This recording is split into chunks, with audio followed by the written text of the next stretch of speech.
आज की कहानी एक छोटी सी बताना चाहता हूँ। काफ़ी स्पेशल कहानी है ये और इसमें काफ़ी कुछ आपको समझ में आने वाला है। कल एक वीडियो आएगा, बड़ा बवाल वीडियो है और वीडियो को देखना मत, देखो ना देखो क्या करना मतलब यार मेरे स्ट्रेट फॉरवर्डनेस से आप लोग को बुरा तो नहीं लगता? एनीवे, ये कहानी है, थोड़ा वोकल मॉड्यूलेशन लाने दीजिए बिकॉज सिंगर हूँ तो वॉइस ओवर आर्टिस्ट का खिताब शायद मेरे को ही जाना चाहिए, बट एनीवे ज़्यादा हो गया। ये कहानी है 2020 की। कोरोना पीक 1 आया हुआ था। कोरोना पीक 1 में अगर आप देखें ध्यान से तो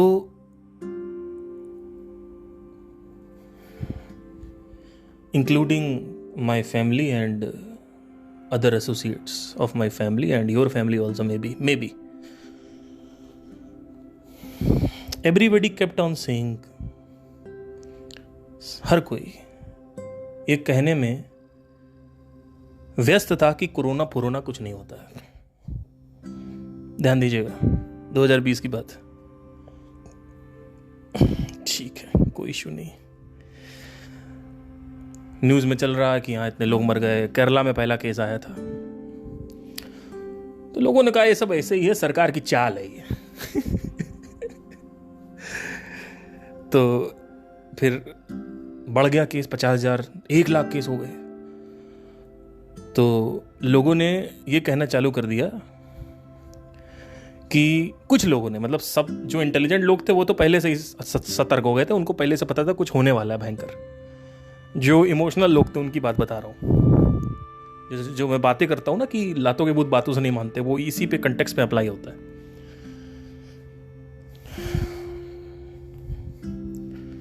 मैं बैठा हुआ न्यूज़ चैनल पे देख रहा हूँ, हमारे घर में बातें हो रही, यहाँ वहाँ चर्चा हो रही, न्यूज़ चैनल पे चर्चा हो रही। एक तो एक बुढ़ा भी था, एक कह रहा था कोरोना वोरोना कुछ नहीं होता, हम नहीं लगवाएंगे वैक्सीनेशन, ये वो दुनियादारी, कुछ नहीं होता, कोरोना वोरोना ये सब सरकार की चाल है, बेवकूफ़ बना रहे हैं ये लोग। तो फिर कोरोना 1,00,000 केस पहुंच गया। जब 1,00,000 केस पहुंच गया और लोग मरने लगे तो लोगों ने अपना डायलॉग बदल दिया। लोग कहने लगे कि कोरोना होता है लेकिन ये कोरोना नहीं है, ये नॉर्मल एक बीमारी चल रही है कोई, मतलब ऐसा कुछ हो गया है कि मतलब ऐसा नहीं होता कि मतलब कोरोना हो गया है, ये सब बीमार चल रहा है, ऐसा नॉर्मल बीमार है, सर्दी खांसी जुकाम हो गया, फालतू बातें चल रही हैं। तो फिर एक आध दो लोगों को कोरोना हुआ, मेरे घर में आसपास देखा मैंने।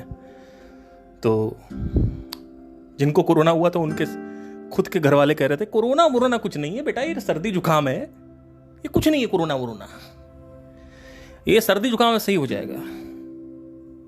फिर एक आध दो लोग एडमिट भी हो गए, जान पहचान पड़ोसी में एक आध दो लोग एडमिट हो गए, अरे ऐसे ही है सब, नहीं मान ही नहीं रहे थे। फिर खुद को हो गया उनको जो बोल रहे थे, मतलब जैसे जैसे समय आगे बढ़ता गया, फिर जब उनको खुद को हो गया तब भी उनको ऐसा था, अरे नॉर्मल है यार, इसमें क्या दवा खाना है यार, सर्दी जुकाम है, क्या दिक्कत है, सर्दी जुकाम है। फिर जब शॉर्टनेस ऑफ ब्रेथ हुई तब लोगों को लगा यार ये तो सांस फूल रही है, तो ऐसा तो कभी नहीं हुआ जिंदगी में, ये तो नया सिम्टम है, नया लक्षण है, और फील भी गंदी आ रही है।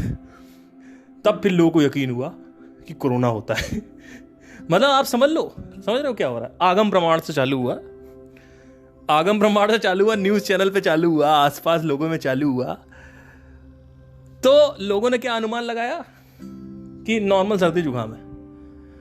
उसके बाद जब अपने घर में हो गया किसी को, तो वो भी कह रहे थे नॉर्मल सर्दी, मतलब सोच लो अपने घर में हो गया है, आसपास पड़ोस में हो गया है, और 2-3 लोग एडमिट भी हो गए, उसके बाद भी कह रहे हैं कि नॉर्मल सर्दी जुकाम है, सरकार की चाल है। जब खुद को हुआ तब भी कह रहे थे सरकार की चाल है, तब भी कह रहे थे नॉर्मल सर्दी जुकाम है।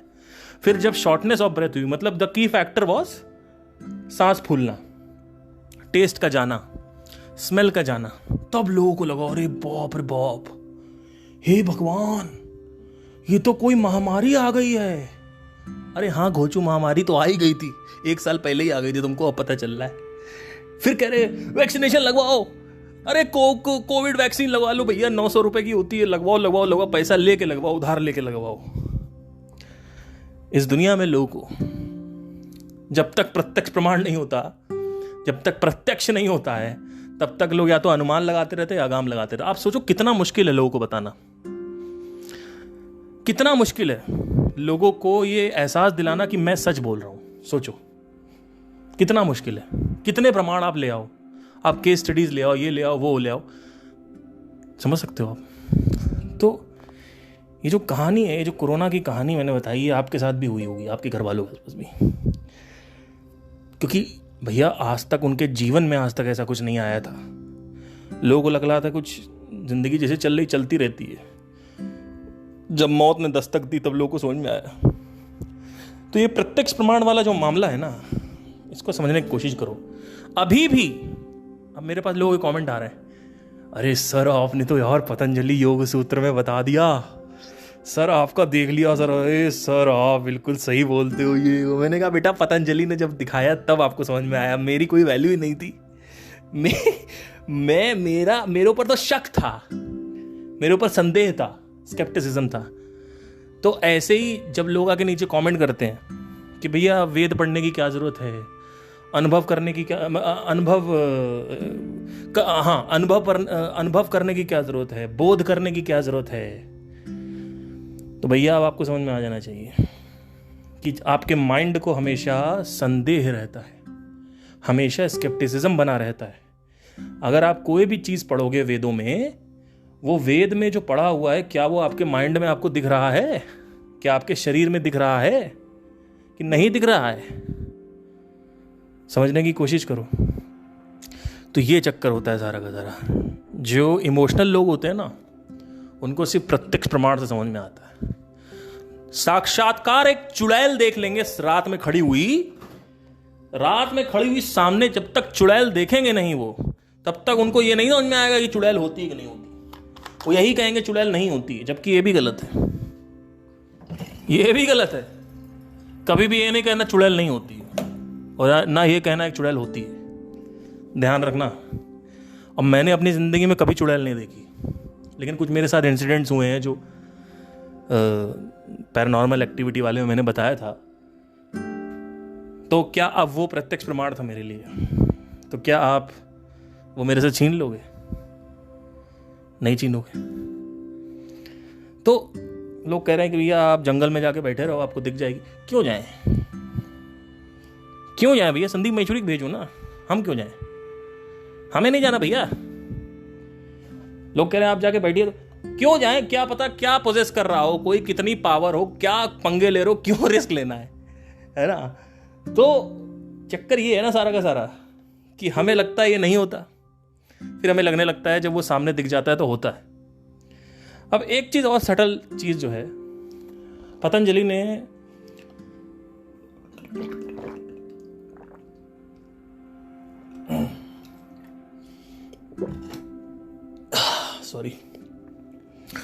पतंजलि के प्रमाण में जो अनुवाद था, जो अनुवादी था, जो टीका जिसने लिखा हुआ है, जो रिसेंट था, उसमें उन्होंने ये कहा है कि इंद्रियों से जो ज्ञान जाता है वही प्रत्यक्ष प्रमाण है। पर ऐसा नहीं है। माइंड के अंदर जब आप झांकते हो तो वहां कोई इंद्री नहीं होती। माइंड के अंदर से जो इंफॉर्मेशन आपको मिलती है माइंड की, वहां पे कोई इंद्री नहीं होती है। तो ये कहना उचित नहीं होगा, अनुचित होगा। इनफैक्ट आप ये कह सकते हो कि इंद्रियों के साथ साथ जो प्रमाण जा रहा है और साथ ही साथ जो माइंड के अंदर आपको दिख रहा है, जहां पे इंद्रियों का कोई नहीं है, वो एक ऐसा ज्ञान है जो प्रत्यक्ष है, वहां पे कोई फिल्ट्रेशन नहीं है। क्योंकि इंद्री आपको जो दिखाती है वो इंद्री के हिसाब से दिखाती है, जैसी इंद्री बनी हुई है। वहीं पे अगर हम आंखों के सामने एक इंफ्रारेड लगा दे तो वही जो टेबल रखी हुई है वो अलग तरीके से दिखने लग जाएगी, है ना। वही सूरज में हम जब अल्ट्रावायलेट लेंस से देखते हैं तो अलग सूरज दिखता है।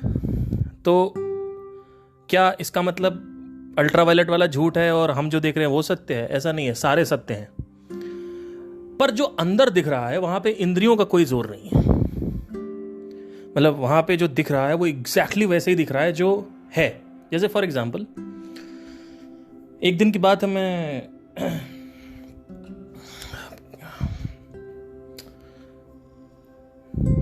मैं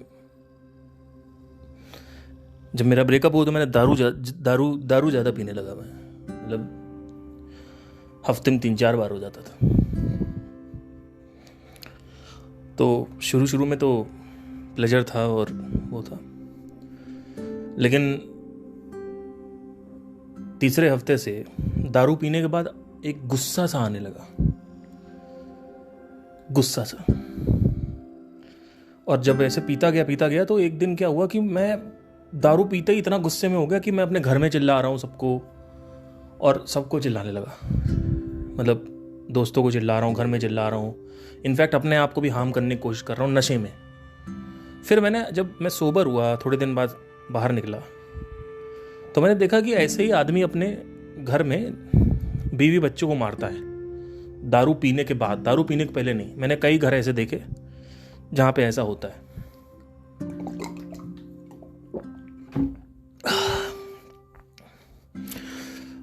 क्योंकि मैं अंदर कांस्टेंट ऑब्जर्वेशन मोड में था उस वक्त भी जब मेरा ब्रेकअप हुआ था, क्योंकि मैं 4 साल हो चुके थे स्पिरिचुअलिटी में।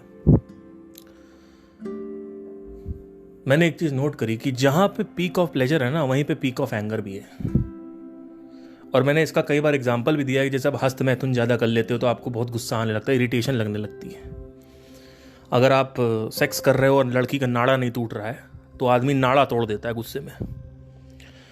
वहीं पे अगर मान लो आपका ऑर्गेज़म हो रहा है और लड़की आपको कंटाप मार दे तो आपको गुस्सा आने लगता है।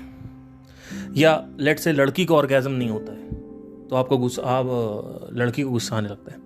तो जहाँ पे पीक ऑफ प्लेजर है वहीं पे अगर आप देखेंगे ध्यान से, वहीं पे पीक ऑफ एंगर भी है। तो अब इसमें प्रत्यक्ष प्रमाण, अनुमान प्रमाण और आगामी प्रमाण क्या कर रहा है, आगाम प्रमाण क्या कर रहा है, देखिए।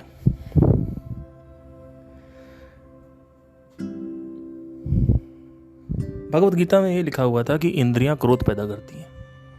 2019 में जब मैंने भगवत गीता पहली बार पढ़ी, लेकिन उसका प्रत्यक्ष नहीं हुआ था मुझे।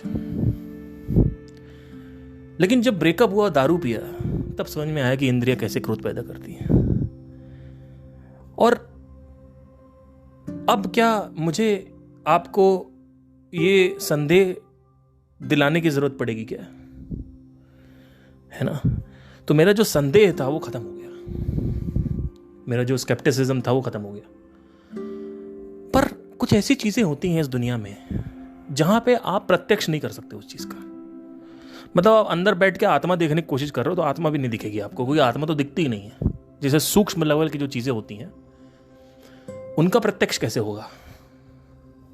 वो आपके अक्ष के सामने कैसे आएगा, चाहे वो इनर आई हो चाहे वो आउटर आई हो, व्हाटएवर। रीइंकार्नेशन का एक बहुत बड़ा कॉन्सेप्ट है जो कि कई लोग नहीं समझ पाए, इंक्लूडिंग महेश्वरी। और प्रशांत की तो बात ही छोड़ दो, उनकी बातें नहीं करनी, क्योंकि भैया उनकी ऑडियंस जो इमोशनल ऑडियंस है, उनकी ऑडियंस के नीचे कमेंट करती है भैया आप थंबनेल में उनकी फोटो हटा दो।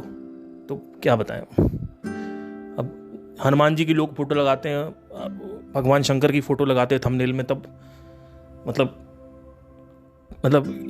क्या आपने क्या इनको परमात्मा समझ लिया है क्या? कि मतलब क्या, मतलब आपने क्या कॉपीराइट ले रखा है, ट्रेडमार्क ले रखा है उस फोटो का? मतलब कोई विचारों का वितर्क देने का कोई सवाल ही नहीं है। मेरे संदीप और जय कृष्णमूर्ति, स्पेशली जय कृष्णमूर्ति की ऑडियंस, अरे वाह क्या ऑडियंस है। भले ही मैं कृष्णमूर्ति के बारे में अगेंस्ट बात कर रहा हूं, लेकिन वो आदमी पहले सुनेगा, समझेगा, कहेगा हाँ नहीं बात तो सही है। जैसे कृष्णमूर्ति ने कहा साधना से कुछ नहीं होता, जबकि ये दोनों लोग साधना करके बैठे हुए हैं। जब इन्होंने चालू किया था, संदीप जी ने और कृष्णमूर्ति जी ने, तो दोनों लोग मतलब दोनों लोगों ने बहुत साधना करी है। शुरू के 3-4 साल साधना में गुजारे हैं इन्होंने। और आज जो संदीप जी का एंगर बढ़ा हुआ है और जो अंदर से एक आध्यात्मिक अहंकार झलकता है कि मुझे ज्यादा पता है, मतलब आप चैलेंज नहीं कर सकते मेरी बातों को, तो आपको अभी बंदा मिला नहीं है। जो बंदा चैलेंज करने वाला होता है उसको आप चांस नहीं देते हो अपने उस पर। लेकिन पड़ी किसको है आपके सेशन में जाने की, किसी को। अब तो हम यूट्यूब से बता सकते हैं है ना। क्योंकि देखिए, अब आप लोग को लग रहा होगा कि बड़ा गुस्सा रहता है संदीप जी से, ऐसा कुछ नहीं है। I love him, in fact I love Krishnamurti ji also, I love everybody. But इसका मतलब ये नहीं है कि उनकी बातों से हर बातों में सहमति दे दूं, या अंधा प्यार थोड़ी करता हूं किसी से हर मैं। तो लोग कहते हैं आप उनके अगेंस्ट, अरे आपके उनके अगेंस्ट थोड़ी भैया, उनकी बातों का वितर्क दे रहे हैं, और क्या दे रहे हैं। अब वितर्क देते मैं ये बोल दूं कि तुम चूतिया हो, तो वो बात गलत है ना, ऐसा नहीं बोलना चाहिए। तो चक्कर क्या है, देखिए सारा का सारा इसमें समझने की कोशिश करिए कि बेसिकली एक आदमी कहता है कि साधना से कुछ नहीं होता, और दूसरा आदमी कहता है साधना ही सब कुछ है। मैं आपसे क्या कह रहा हूं, सत्य कभी पोलैरिटी में होता ही नहीं है। सत्य जो होता है वो कभी पोल्स पे नहीं होता है, साउथ पोल नॉर्थ पोल नहीं होता, लेफ्ट राइट नहीं होता। सत्य बीच में होता है। आप साधना को पूरी तरीके से निगेट नहीं कर सकते हो। और आपको एक चीज और बता दूं, ज्ञान से आपकी खुशी का कोई लिंक नहीं है, क्योंकि आपका मन रसायन मांगता है, ज्ञान नहीं, नॉलेज नहीं मांगता। आप सिगरेट पी रहे हो रसायन के लिए, आप सेक्स कर रहे हो ऑक्सीटोसिन के लिए, रसायन है वो, तरल है। आपके मन को सिर्फ पेट्रोल से मतलब है, तरल से मतलब है। ये बात जब आप स्पिरिचुअलिटी में गहरे में जाते हो, सब कुछ करके देखते हो, तो आपको समझ में आता है। क्योंकि मैंने कई बार मेडिटेशन छोड़ के देखा है मन में। अरे पतंजलि का अभी मैं आपको सेकंड जब भाग लेके आऊंगा, आपको समझ में आएगा कि किस लेवल पे उस आदमी ने बात करी है। पतंजलि ये कहते हैं कि मन में तरंगे उठती रहती हैं। ये तरंगे उठती इसीलिए हैं क्योंकि मन डिससेटिस्फाइड रहता है, और जितना ज्यादा आप सेंसेस से सेटिस्फैक्शन पाने की कोशिश करोगे, उतना ही ज्यादा प्रॉब्लमैटिक हो जाएगा। इसका मतलब यह नहीं कि सेंसेस को त्याग देना है, सेंसेस को त्यागना मुश्किल नहीं, नामुमकिन है। सेंसेस को एज अ प्लेजर यूज करना है, बट एज अ खुशी, ऐसा संतुष्टि नहीं यूज कर। ये दुनिया की प्रॉब्लम क्या है, सेंसेस को एज अ संतुष्टि यूज कर रही है। आदमी सेक्स करता है मजे के लिए, वहां तक ठीक है। आदमी सेक्स कर रहा है खुशी के लिए, संतोषी के लिए। आदमी प्यार कर रहा है संतोषी के लिए, आदमी शादी कर रहा है संतोष के लिए, तृप्ति के लिए, ठीक है। इसलिए तो आदमी सेटिस्फाइड नहीं हो पाता। आदमी जब शादी करता है तो खुशी के लिए करता है, लेकिन 6-7-8 महीने बाद उसको दूसरे की वाइफ अच्छी लगने लगती है। वो लगना ही लगना है, क्योंकि टेस्टोस्टेरोन का लेवल जब इंक्रीज होता है शरीर में, तो आपको दूसरी लड़कियों के साथ संभोग करने का मन करता है। यहां पे एक ऐसा मर्द होगा जो नहीं करेगा, एक ऐसा है जो करेगा। दोनों को आकर्षण जरूर होगा, आसक्ति जरूर होगी। दोनों आसक्त जरूर होंगे। जैसे मुझे मेरी गर्लफ्रेंड है लेट से, अब मान लो मुझे अच्छी लगती है, लेकिन अब क्या कोई सुंदर लड़की सामने जा रही है, मेरे पास मैसेज आता है लड़कियों का, अब मैं कभी कभी उनके डीपी जाके देख लेता हूँ, तो क्या इसका मतलब कि मैं उसके साथ सेक्स करने में इंटरेस्टेड हूँ? नहीं, ऐसा नहीं है। आकर्षित कर रही है मेरे को, सुंदर है वो। मन भी करता है कभी कभी, मन तो करेगा ही, चंचल है मन। लेकिन मैंने अपनी आदत नहीं डाली कभी शुरू से कोठागिरी करने की। अगर मैंने रशियन की, नेपाली की आदत डाली होती तो आज शायद मैं वो भी कंट्रोल नहीं कर पाता, और आपसे मैं ये कह रहा होता कि मैं दारू तो पीता ही पीता हूं और मैं वैश्यापंथी भी करता हूं, ठीक है। तो मेरी बात समझने की कोशिश करिए। मेरा जो सीन है ना, मैंने कभी अपने अंदर हैबिट डाली नहीं, क्योंकि अगर मैंने हैबिट डाल दी होती है, देखिए इसमें मजा तो बहुत है, आप बिल्कुल इसमें इनकार नहीं कर सकते हो। वैश्यापंथी में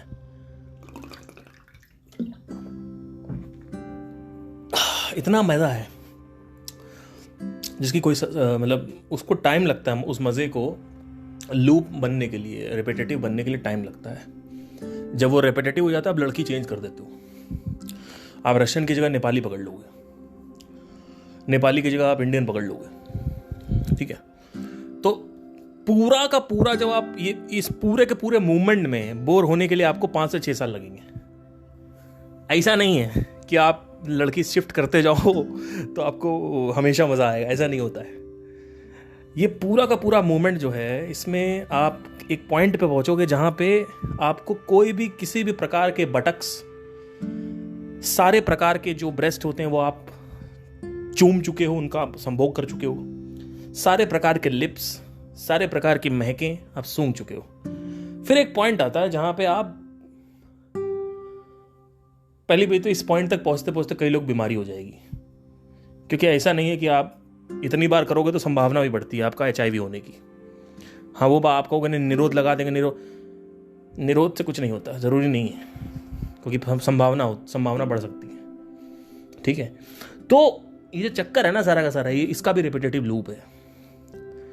तो आप कब तक कहाँ भागोगे सेंसस की तरफ?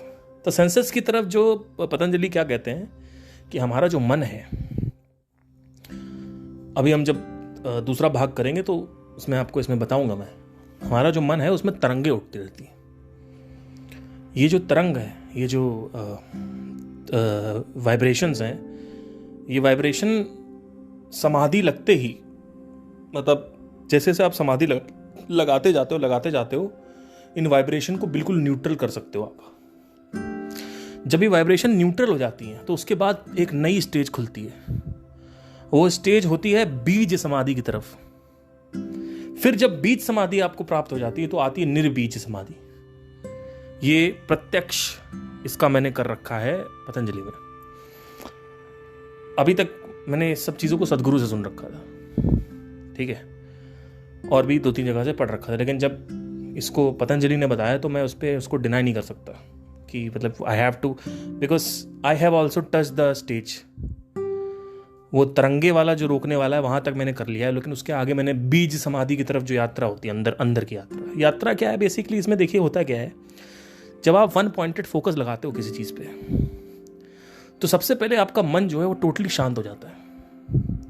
उसके बाद उसमें तरंगे उठना बंद हो जाती हैं। तरंगे उठेंगी ही नहीं, मतलब आप पहले 5 मिनट के लिए विचार शून्यता में जाओगे, फिर अभ्यास करते करते आधे घंटे हो जाएगा, फिर 1 घंटे हो जाएगा। और जब 1 घंटे हो जाता है विचार नहीं चल रहा है तो अंदर जो प्रारब्ध है यानी जो एनर्जी है वो बढ़ती जाती है। इसी वजह से वो जो कुंडलिनी है वो हो जाती है लोगों की, यहाँ पे इस वजह रीजन है। तो होता क्या है कि इसके साथ ही साथ जो अंदर के सांशित कर्म पड़े हुए हैं, यानी जो जितना भी आपने एवोल्यूशन किया अभी तक उसकी जो मेमोरी है, और अगर हम इसको यहाँ पे पुनर्जन्म के भी जो कर्म है उसको भी अगर यहाँ पे इंक्लूड कर दे तो, और ये मैं नहीं कह रहा हूँ, अभी मैं पतंजलि में ही लिखा हुआ है सारा, उसको भी अगर हम इंक्लूड कर दे तो धीरे धीरे क्या होता है, जो प्रारब्ध है यानी इस जन्म के जो डिजायर्स हैं वो डिसॉल्व हो जाते हैं। मन की जो तरंगे यानी इनवॉलंटरी थॉट वो भी खत्म हो जाता है, फिर वॉलंटरी थॉट खत्म हो जाता है। इसको वैराग्य बोलते हैं, और वैराग्य भी 3 प्रकार के बताए हैं इसमें पतंजलि में, उसमें भी आएंगे हम। तो परावैराग्य एक होता है, वो स्टेट होती है जहां पे आप कुछ भी नहीं हो। तो इसलिए मैं बोलता हूं कि साधना नहीं करनी चाहिए ज्यादा, क्योंकि आपको सिंगर बनना है, आपको एक्टर बनना है, आपको पता नहीं क्या क्या बनना है, आप पहले आप इसमें अगर चले गए तो सब छूट जाएगा, सब आपको बेकार लगेगा। मैं खुद स्ट्रगल कर रहा हूं, आपको मैं क्या बताऊं। मैं जानबूझ के मेडिटेशन नहीं करता हूं क्योंकि अगर ज्यादा कर लो तो फिर कुछ मतलब कुछ करने का मन ही नहीं करता। उठे पेड़ को देख रहे हैं, पेड़ को देख रहे हैं, कुछ अट्रैक्ट ही नहीं करता। वो डिजायर जो है ना वो ढीले होने लगते हैं। तो उसके बाद क्या होता है, जब प्रारब्ध खत्म हो जाता है आपका, यानी जो इस जन्म के मतलब ये जो आप डिजायर्स है, फिर सांशित जो है जितने भी एवोल्यूशन मेमोरी पड़ी हुई है उस वो खत्म, क्लीन अप होने लगती है। और ये मैं नहीं कह रहा हूं, मैंने खुद पढ़ा है कल। तो धीरे धीरे इसमें हम आएंगे, बहुत मिस्टिकल हो जाएगा ये, बट इसको मैं सोच रहा हूं कर ही दूं, क्योंकि देखो मैं तो अपनी तरफ से बोल नहीं रहा हूं, है ना, वो जो बोल रहे हैं मैं वही बताऊंगा, ठीक है। और ये सारी चीजें जो है ना, ये सारा चीजें अनुमान प्रमाण की है, ये आगम प्रमाण है सारा जो भी आपको मिलेगा, इसमें आप अनुमान लगाओगे, अच्छा निर्बीज समाधि में ये होता होगा, वो होता होगा, जबकि मुझे खुद भी एक्सपीरियंस नहीं है इस सब चीजों का। तो इसी को बीज बोला जाता है। बीज मतलब क्या, वो जो बीज है, वो जो मेमोरी का गुच्छा है अंदर पड़ा हुआ है जो लेके तुम चल रहे हो, आदतों का गुच्छा, टेंडेंसी, संस्कार जो संस्कार तुम लेके आए वो सब खत्म होने लगते हैं। तो एक तो ये तरीका होता है अपने आप को निर्बीज करने का, साधना पद है, मतलब ये साधना का रास्ता है। एक होता है कृष्णमूर्ति अप्रोच, जहां पे आप सब इंटेलेक्चुअली निगेट करते हो उसको क्वेश्चन कर करके। कैसे? आपको सिंगर बनना है, अरिजीत सिंह बनना है, तो आप क्वेश्चन करोगे कि अभी जब मैं यहां पे गाना गा रहा हूं और पिछले 2 साल से गाना गा रहा हूं, यहां पे 1000 लोग खड़े हुए हैं, आज मैं गाना गाते गाते बोर फील हो रहा हूं, तो अरिजीत सिंह बनने के बाद क्या होने वाला, वही होने वाला है। तो ये होता है क्वेश्चनिंग कर करके आपने उसको निगेट करना चालू कर दिया, क्योंकि वहां पे ऑब्जर्वेशन का बहुत बड़ा रोल है। आप ऑब्जर्व करते हो, अभी गा के आप 1000 के सामने गा रहे हो, 1000 लोगों के सामने आप गाना गा रहे हो, खड़े हुए हो।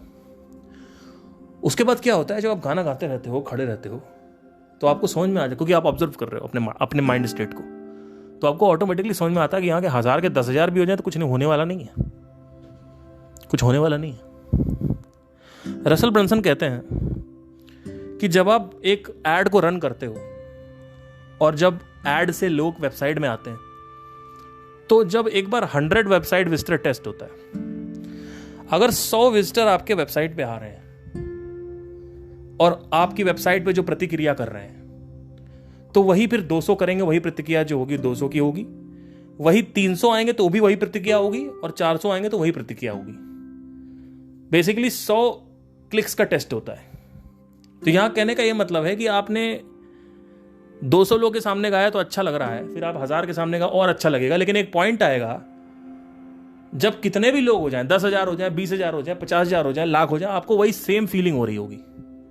मतलब there is no possibility of increased pleasure, है ना।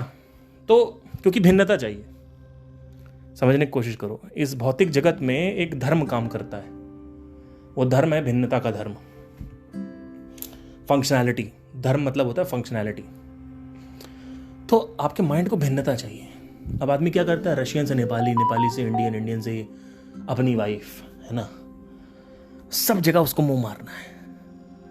लेकिन जब वहां पे उसको भिन्नता मिलना बंद हो जाती है, बड़ा अच्छा पॉइंट आ गया यहाँ पे एकदम से बात करते करते, आपका मन जो है भिन्नता तलाशता है, डिफरेंशिएशन तलाशता है, भिन्नता चाहता है। लेकिन जैसे ही भिन्नता बंद हो जाती है तो आपका मन जो है वो वापस फड़फड़ाने लगता है, और भिन्नता हर समय बनी रहे ये नामुमकिन है, क्योंकि आप इस दुनिया की सारी लड़कियों के साथ सेक्स कर लोगे तो भी आप देखोगे कि एक पॉइंट आएगा जहां पे भिन्नता पॉसिबल ही नहीं है करना।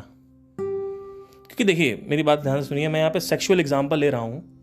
कई लोग बोलते हैं आप सेक्सुअल एग्जांपल क्यों लेते हो? अरे भैया, मेरे पॉडकास्ट मत सुनो, आपको नहीं पता, 18 साल के आप लड़के हो, आपको नहीं पता कि मैं क्या बात कर रहा हूं, किस सोच से बात कर रहा हूं, क्योंकि यही लोगों को चाहिए, लोगों का दिमाग यही रहता है। तो पहले इसको काटना पड़ेगा। अगर ये नहीं कटाना है, ये सेक्स जो है सबसे बड़ी चीज है, उसके बाद है फूड। इस दुनिया में सबसे ज्यादा लोगों को पता है क्या चाहिए? सेक्स। उसके बाद फूड चाहिए। बहुत कम ऐसे लोग होंगे जो कहेंगे मुझे पहले फूड चाहिए फिर सेक्स चाहिए। सेक्स बहुत खतरनाक चीज है, तो सेक्स के ऊपर बात करना बहुत जरूरी है। इसको बात करने से सिर्फ मेरे अंदर, आपके अंदर नहीं चेंज आते, मेरे अंदर भी चेंजेस आते हैं। तो लोग कहते हैं सेक्स के बारे में, अरे भैया ये थोड़ी चल रही कि कोई मैं आपको क्या बोलते हैं उसको, सेक्स स्टोरीज थोड़ी सुना रहा हूं कि वो लड़की आई एक दिन रात में, उसने दरवाजा खटखटाया, मैंने दरवाजा खोला, उसकी जुल्फों को सहारा, उसने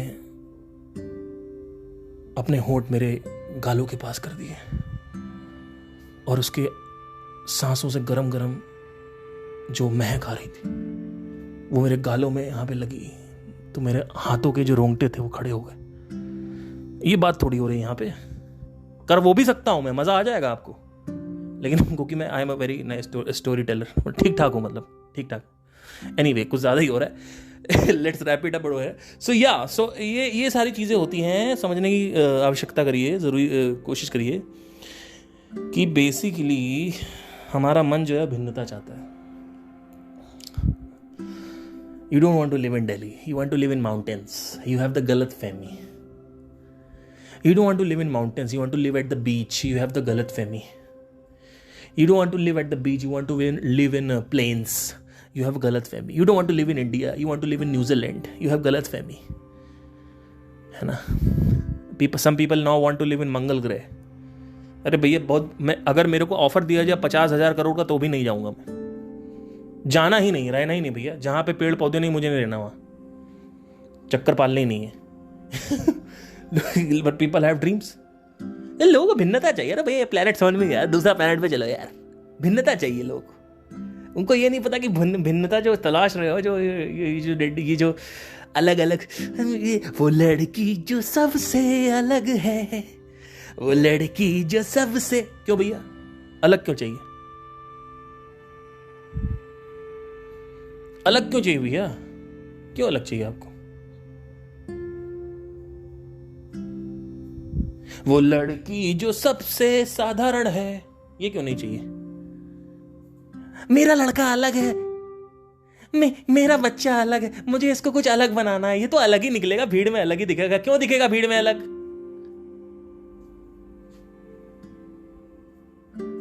लोगों को बच्चों को फर्स्ट करना है, क्लास में फर्स्ट लाना है, सेकंड लाना, थर्ड लाना. क्यों? उससे अलग अलगपन आता है. He is a first rank holder. उससे क्या होगा? अलग दिख रहा हूं मैं, चमक रहा हूं. अरे घोचू, अलग दिखने से क्या हो जाएगा? फिर भी तू रोने ही वाला है. लोगों को ना लोग बस भोगते रहते हैं. उनको कभी एक चीज अगर देख लेना वो ध्यान से, एक जो भोग ले रहे हैं, एक सिंगल भोग, एक भोग भी अगर ध्यान से लोग देख लेना तो लोग की पैंट उतर जाएगी. लोग सत्य के सामने आ जाएंगे. लेकिन लोग देखते नहीं. लोग शादी करते खुशी के लिए, उसके बाद खुशी नहीं मिलती तो कहते हैं यार वो ऑफिस की लड़की लाइन दे रही थी, उसके साथ अगर सेक्स करेंगे तो कितना मजा आएगा. फिर वहां चले जाते हैं. फिर उसके उसको सेक्स कर लेते हैं. फिर कहते हैं अरे यार बीवी को छोड़ो, इससे शादी कर लो. फिर उसको छोड़ के उससे शादी कर लेते हैं, ये सोचते हुए कि इसके साथ शादी करूंगा ज्यादा मजा आने वाला.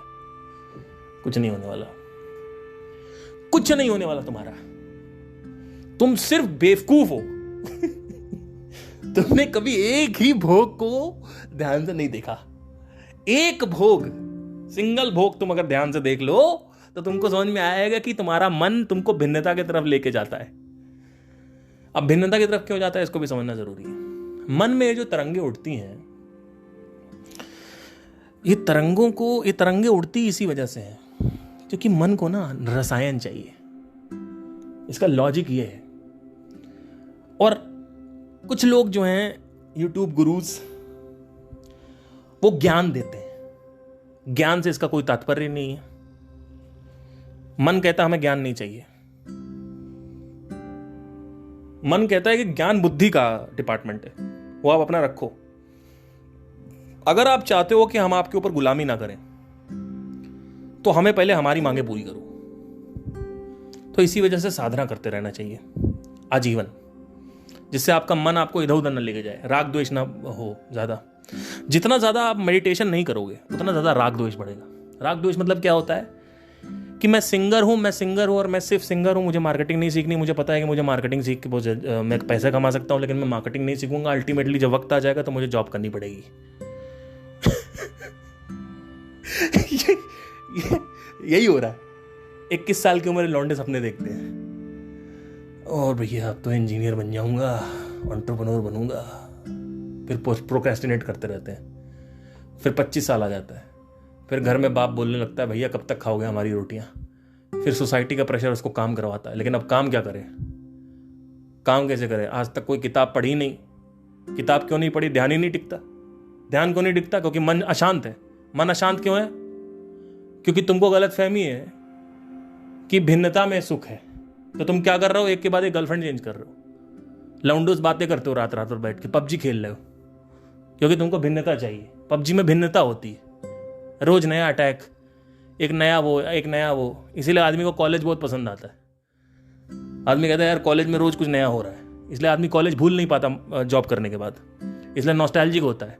इट्स ऑल अबाउट फकिंग भिन्नता. इसीलिए मैं बोल रहा हूं the biggest secret of the universe is भिन्नता। अभी रिसेंटली सब्सक्राइबर्स बात हुई, कहते हैं आपका बिगेस्ट सीक्रेट वो देखा, उसमें आपने कोई बिगेस्ट सीक्रेट तो बताया ही नहीं।